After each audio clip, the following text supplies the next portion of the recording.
नमस्कार। हमारी आज की कहानी का नाम है माता का हृदय। माधवी नाम की औरत अपने पुत्र आत्मानंद के साथ रहती थी। आत्मानंद बहुत बहादुर, निर्भीक, स्पष्टवादी और स्वदेश प्रेमी था। उसके मन में सभी के लिए दया भाव था, इसलिए जब भी कोई उससे कोई सहायता की प्रार्थना करता तो वह दिन हो या रात कभी पीछे नहीं रहता। स्कूल समय से ही वह होशियार था। हर कोई उसकी प्रशंसा करता नहीं थकता था। दूसरों की सेवा करना ही उसका सबसे बड़ा अपराध था। आत्मानंद की सबसे बड़ी विशेषता उसकी स्पष्ट वाणी व अपनी बात को लिखकर प्रस्तुत करने का तरीका था। वह जब भी कोई राजनीतिक लेख लिखता तो उसकी बराबरी कोई नहीं कर पाता, लेकिन समय सदा एक सा नहीं रहता। उसके विरोधी यही इंतज़ार कर रहे थे कि कब उन्हें आत्मानंद को फंसाने का और उसे दूसरों की नज़रों से गिराने का मौका मिले। आत्मानंद का समय भी बदला। दो गुटों ने मिलकर उसे एक बैंक डकैती के मामले में दोषी साबित करवा दिया। उसकी माँ माधवी ने वह सब कुछ किया जो वह कर सकती थी। रोज कचहरी जाती, वकीलों से प्रार्थना करती, लेकिन आत्मानंद को 8 वर्ष की कठोर सजा सुनाई गई। अब माधवी का कोई सहारा नहीं रहा। वह टूट चुकी थी, जीवन से हार चुकी थी, क्योंकि घर में केवल एक पुत्र ही था जो उसका आधार था।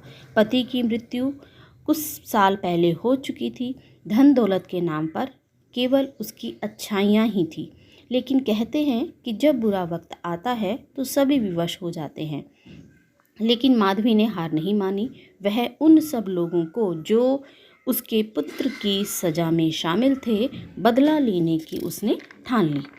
कुछ समय बाद उसे पता चला कि लखनऊ में पुलिस सुप्रिटेंडेंट मिस्टर बागची उसके बेटे की सजा दिलाने में सबसे बड़े अपराधी थे।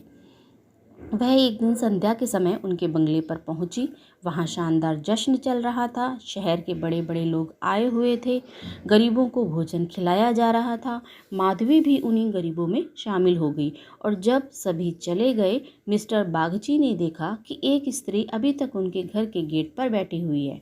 मिस्टर बागची ने उससे पूछा तो माधवी ने कहा कि उसका कोई घर बार नहीं है। यदि उनके घर में उसे कोई काम मिल जाए तो अच्छा होगा। मिस्टर बागची ने जब उससे पूछा कि क्या तुम बच्चों की देखभाल कर सकती हो, तो माधवी ने हाँ भर दी और उसे काम पर रखा गया मिस्टर बागची के बेटे की देखभाल करने का। इस प्रकार एक महीना बीत गया। माधवी तन मन से काम करती रही, जिससे घर के सभी सदस्य उससे खुश रहने लगे। मिस्टर बागची के कई पुत्र हुए, लेकिन कोई भी बचा नहीं। केवल यही छोटा बेटा था जो जिंदा बचा था। वह बच्चा भी अब माधवी को ही अपना सब कुछ समझने लगा।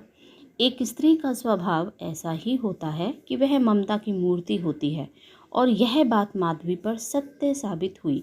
ममता से भरी माधवी अपने पुत्र के मोह में बदला लेने की नीयत लिए मिस्टर बागची के घर आई थी, परंतु उसके पुत्र की देखभाल करते करते उसकी ममता जाग गई और निस्वार्थ भाव से अपना काम करने लगी।